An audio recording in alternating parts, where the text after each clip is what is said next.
Whether you're battling anxiety, looking to sharpen your mental resilience, or simply striving for a more purposeful life, the Stoic path offers practical habits that deliver peace, focus, and unshakable strength. Welcome to the Stoic Voice, where we explore timeless wisdom that strengthens the mind.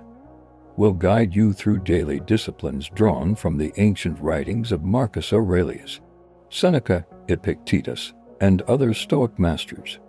And quietly unstoppable, then start here and start now. These habits aren't flashy.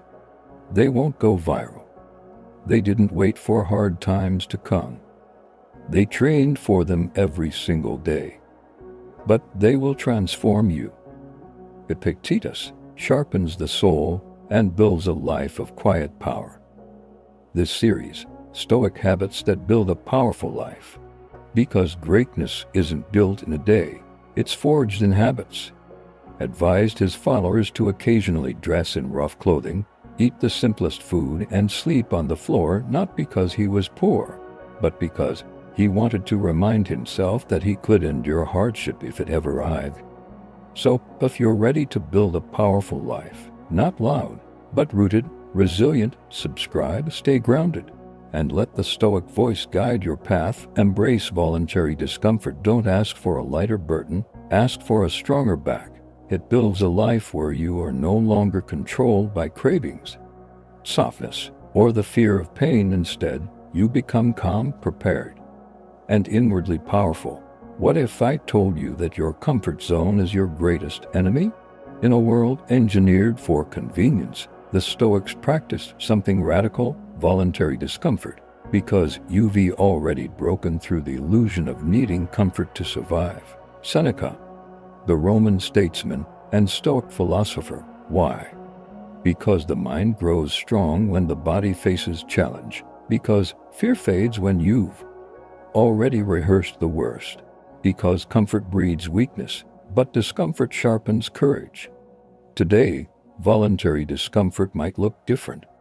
It might mean waking up at 5 a.m. to train your discipline, taking a cold shower to test your will, fasting once a week to detach from cravings, walking instead of driving, leaving your phone behind to face stillness.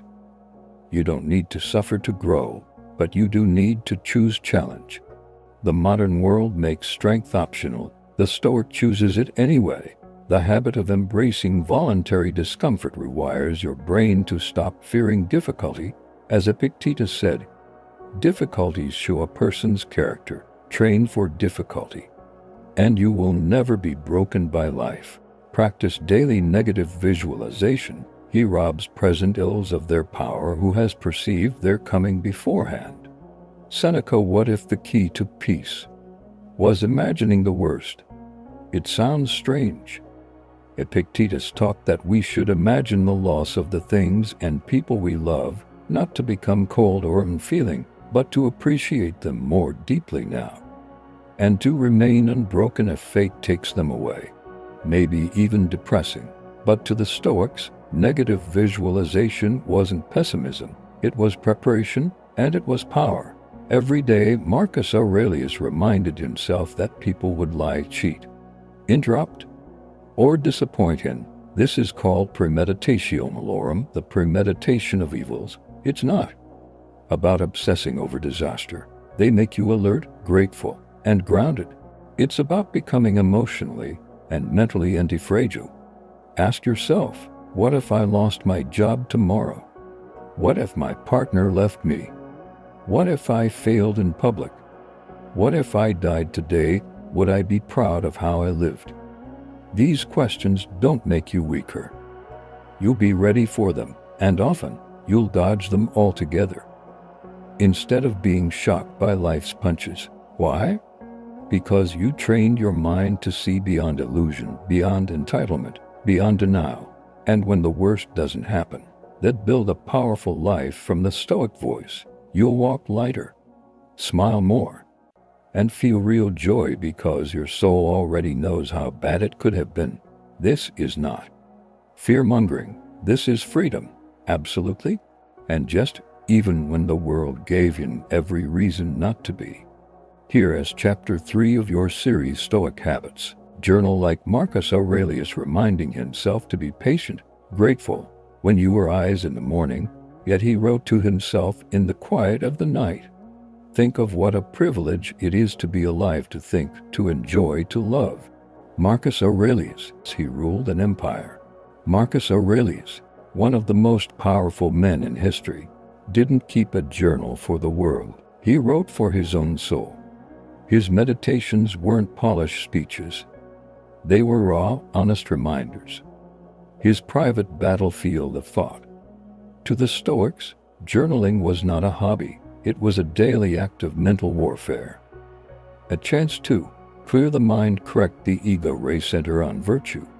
When Marcus picked up his stylus, he wasn't writing essays. He was wrestling with his anger, questioning his pride, and whether that person lives with reason, discipline, and purpose. You and I are no different. Each day throws noise, distraction, and emotion at us. But the journal, that's where we retake control. You don't need fancy words. You don't need ours. Just honest reflection. Start by writing. What did I do well today? Where did I fall short of wisdom or patience? What challenge am I facing? And how would a Stoic respond? What am I grateful for that I often overlook?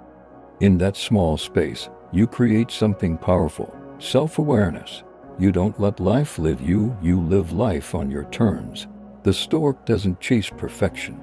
He observes himself honestly, adjusts daily, and never stops trying to be better than yesterday. Your journal is your dojo, your training ground. Focus only on what you can control. Some things are up to us, and some things are not. Epictetus, the storm is raging. The crowd is hostile. The outcome is uncertain. But the Stoic remains still, not because he controls everything, but because he knows what he can control. This is the core habit of Stoicism, mastering the dichotomy of control. Epictetus taught that freedom begins the moment we accept this truth. There are two categories in life. The things we control are thoughts, actions, values, and responses. The things we do not, other people's opinions, the past, the weather, fortune. Death, anxiety comes from confusing the two. We stress over outcomes we can't dictate. We obsess over people we can't change. We suffer twice, first from the event, then from our resistance to it. But the Stoic habit is clear. Let go of everything outside your command. Focus only on what you can do right now with reason, virtue, and courage. It's not passivity. It's precision. You can't control if someone respects you, but you can act honorably. You can't stop aging, but you can live each day wisely. You can't guarantee success, but you can give your best, and that's enough. Because peace comes not from controlling the world, but from ruling your own mind. As Marcus Aurelius wrote, you have power over your mind, not outside events. Realize this, and you will find strength. Wake up with purpose. Morning reflection at dawn. When you have trouble getting out of bed, tell yourself, I have to go to work as a human being. Marcus Aurelius. The alarm rings. You groan. The blanket feels heavier than ever. Your mind starts drifting to tasks, stress, fatigue. But the Stoic doesn't start his day by accident. He begins with purpose. Marcus Aurelius, an emperor, woke each morning reminding himself, you were born to do this work, to act with reason, justice, discipline. So why are you still under the covers? This is the Stoic morning ritual. Not to rush, but to recenter. Before the noise of the world enters, the Stoic pauses to ask, what kind of person do I want to be today? What virtues will guide me? Courage, patience, self-control. What challenges might I face? And how can I respond wisely? This practice isn't about motivation. It's about intention. The Stoic knows that a day without reflection becomes a day led by impulse. That's why, even 2,000 years ago, Stoics carved out time each morning to align with what matters most: character over comfort, principle over preference. Even if you only have 2 minutes, spend them asking, what's in my control today? Where can I serve with strength? How can I act with wisdom, no matter what the day throws at me? Because if you don't decide your direction, the world will choose it for you. End the day with honest self-examination. When the light has been removed and my wife has fallen silent, aware of this habit that is now mine, I examine my entire day. Seneca: the world is quiet. The lights are dim. And before the Stoic closes his eyes, he turns inward, not to escape the day, but to study it. Seneca, the Roman Stoic, had a ritual. Every night before sleep, he would examine his entire day. What did I do well? Where did I fall short? What will I do better tomorrow? This is not shame. This is not guilt. This is moral inventory, a habit of reflection, correction, and personal growth. Why does it matter? Because without self-examination, we drift. We repeat the same mistakes. We let ego speak louder than truth. But when we make time, even 5 minutes, to review our actions, we sharpen our awareness. We create space between impulse and intention. We begin to live with accountability. Here's what Stoic self-examination might look like. Did I speak with care? Did I live like a Stoic? Did I act with patience today, or did I let anger guide me? Did I stay focused on what's in my control, or was I tossed by emotion? Did I use my time wisely? The answers don't need to be perfect, only honest. Each evening becomes a classroom of the soul. And over time, these tiny moments of truth build clarity, discipline, and inner peace. As Epictetus said, don't just say you've read philosophy. Show it in how you sleep, eat, and speak. And the way we end our day matters just as much as how we start it. Detach from ego and praise. If you are ever tempted to look for outside approval, realize that you have compromised your own integrity. Epictetus: they liked your post.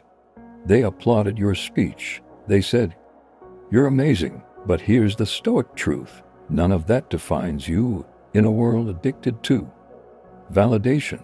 The Stoic builds a quiet fortress, one made not of applause, but of inner conviction.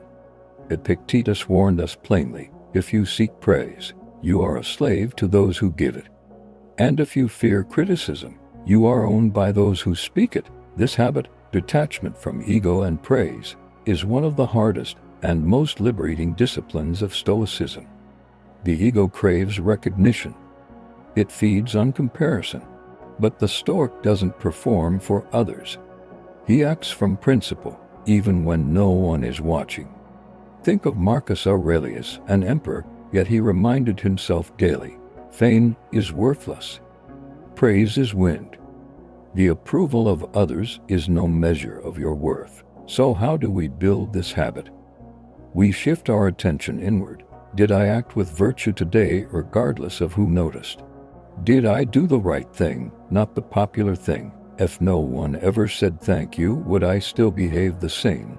The Stoic is not cold. He is simply free from the emotional roller coaster of praise and blame.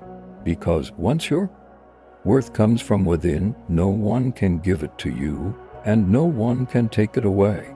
Speak little, speak wisely. Better to trick with the feet than with the tongue. Say no. Obsidian: have you ever regretted something you didn't say? Probably not as much as something you did.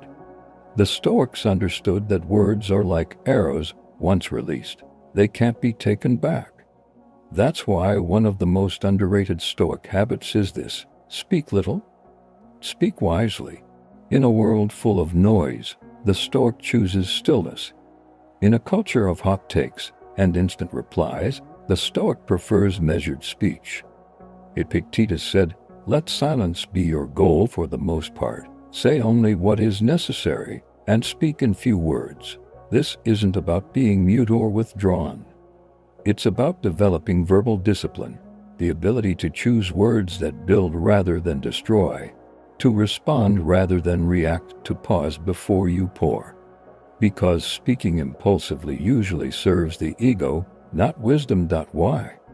The Stoic asks, is what I'm about to say true? Is it necessary? Is it kind? Is it aligned with reason and virtue? If not, silence is not weakness, it is power. Marcus Aurelius, surrounded by advisors and courtiers, trained himself to listen more and speak less. When he spoke, it was clear, calm, and considered. No gossip, no bragging, no wasted breath. In fact, the fewer words you use, the more weight your voice carries. Serve others without expectation. Wherever there is a human being, there is an opportunity for kindness. Seneca. Why do you help others? To be praised, to be seen as good, to get something in return? The Stoic answers, none of the above. True service, Stoic service, is not transactional. It is rooted in virtue, not vanity. It's the quiet habit of doing good without expectation, without applause, and without needing anything back. Seneca wrote, we should give as the vine gives grapes, simply, naturally, and without thought of reward. That is the Stoic mindset. To serve not because you want recognition, but because you are the kind of person who serves. Just as the hand exists to assist the body, we exist to assist one another through words, actions, time, presence, or compassion. The Stoic sees himself as part of the larger human community. Marcus Aurelius reminded himself, what does not harm the community does not harm me. Why? Because he answered to his own conscience, not to other people's gratitude. So he treated others fairly, even those who didn't deserve it. You also stop being disappointed. You see, when you stop expecting thanks, you stop keeping score. And in that freedom, your goodness becomes purer and more powerful. Live according to nature and reason. Live according to nature. The core command of Stoicism. What does it mean to live according to nature? To the modern ear, it might sound vague or even mystical, but to the Stoic, it's the foundation of everything. Living according to nature doesn't mean returning to the wilderness. It means living in harmony with your purpose, with reason, and with the natural order of the universe. It means asking yourself daily, what is my nature as a human being? What qualities are unique to me, not as an animal, but as a rational, moral creature? And the answer, reason, virtue, justice, wisdom, self-restraint. Courage. You are not here to chase pleasure or praise. You are here to act with excellence, to live with purpose, and to contribute to the common good. Marcus Aurelius said, what is your profession? Being a good human, that's your true job description. Not your career, not your status, but your daily alignment with who you were meant to be. Living this way means doing the right thing even when it costs you, accepting what happens without bitterness, thinking before reacting, choosing virtue over impulse, viewing yourself as a part of, not above, humanity, a conscience to guide you, and a will to act. Nature has given you everything you need, a mind to reason, and when you live in accordance with this, you become untouchable, not because life is easy, but because your soul is anchored. Daily Stoic practice. Each morning, ask, what would it mean to live today according to my highest nature? Identify one area where you can practice reason over emotion. Remind yourself, I am here to live wisely, justly, and with purpose. Conclusion. Small habits, unshakable strength. Waste no more time arguing what a good man should be. Be one. Marcus Aurelius' power doesn't come from loud voices, perfect circumstances, or the approval of others. True power, the kind that cannot be shaken, is built silently, daily, and internally. You've just walked through 10 Stoic habits. They're not flashy. They won't go viral. But if you live them, they'll change your life. Let's recap. You embraced discomfort to toughen your spirit. You visualized loss to kill fear and awaken gratitude. You journaled to study yourself with honesty. You focused only on what you can control. You began your days with purpose. and ended them with reflection. You served without ego, spoke with wisdom, detached from praise, and aligned your life with nature and reason. These are not trends. These are timeless truths. They wanted to face it fully, bravely, and wisely.